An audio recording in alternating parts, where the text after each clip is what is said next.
This is very important, Okay, and sure. we want to make sure we spend enough time on it. Yeah, exactly. And I'm just worried that, if we... Yeah, sure.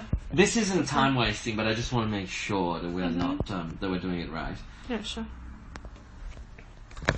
Come on. Also, just so Dave ran upstairs to do who knows what he's doing.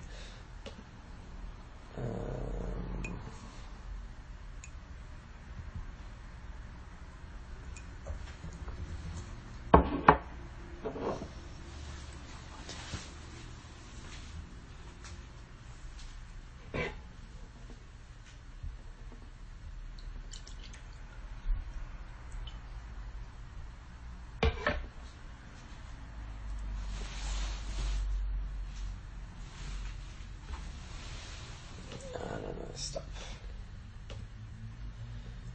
Where are you?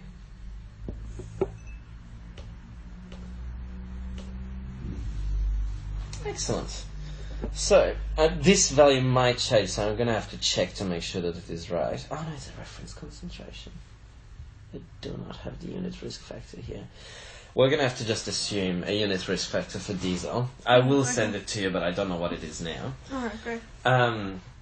So it will be in units of micrograms per meter cube per micrograms per meter cube. That's how the slope factor works. And so basically, the way it works is... Oh no, sorry. What am I saying? It's micrograms per meter cube to the power of -1.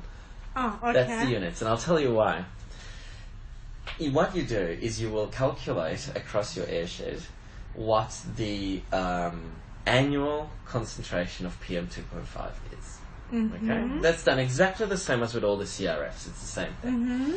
And what you will do is you will get that and you will multiply it by this value. So that's in micrograms per cubic meter, your concentration. And you multiply it by a value that is 1 divided by micrograms per cubic meter.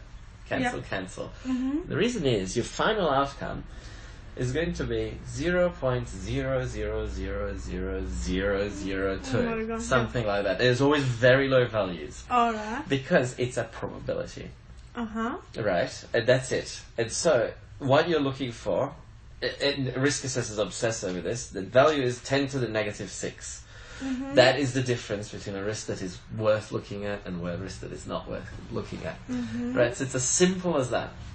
Right? So you'll multiply your concentration across this area by that value, and it will be so does that make sense? Yeah. Excellent. And you will get a value that's extremely low. That always happens. Because 10 to the negative 5, you're already going, maybe this is interesting. Okay? Because that's 1 in 100,000 is already a problem.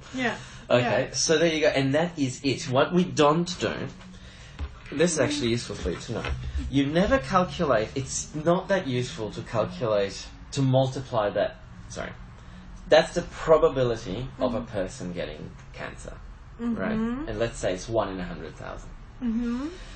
What is not appropriate to do is to then multiply that by the population density to see how many people will get cancer. Because that...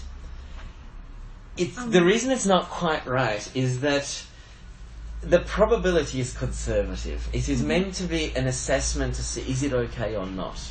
It's not meant to tell you the exact number of people that will get cancer. You see the difference? Yeah, so so that's why it has all these little conservativeness in there, which means it's not accurate, but it's protective. You see the difference? Yeah. So that's why if you were to multiply that by a population density or something like this, you would create a number that is false. Yeah. But that looks real. And that's, in risk assessment, that's very bad practice. You always have to respect what the number is meant to be. Yeah. Right? And so that's why, so this one always says what you're looking for is what the cancer risk is, the probability of cancer. Yeah, exactly. And that's your final result. And if that's high, then it's a problem. If it's low, then it's not. It's as simple as that. And high means 1 in 1,000 is high. 1 in 1,000. Yeah. Right? Or 1 in 10 or 1 in 100,000 is still pretty high. Yeah. Right, and so, but it's important to interpret it in that way. And that will be it. It will be very simple, it won't be a problem. Okay, so, alright, so... and that will all be in the notes as well. Yeah, the guidelines is like, what exactly the guidelines like have? I mean, is it the guidelines, I will show you. thing, or is it like the...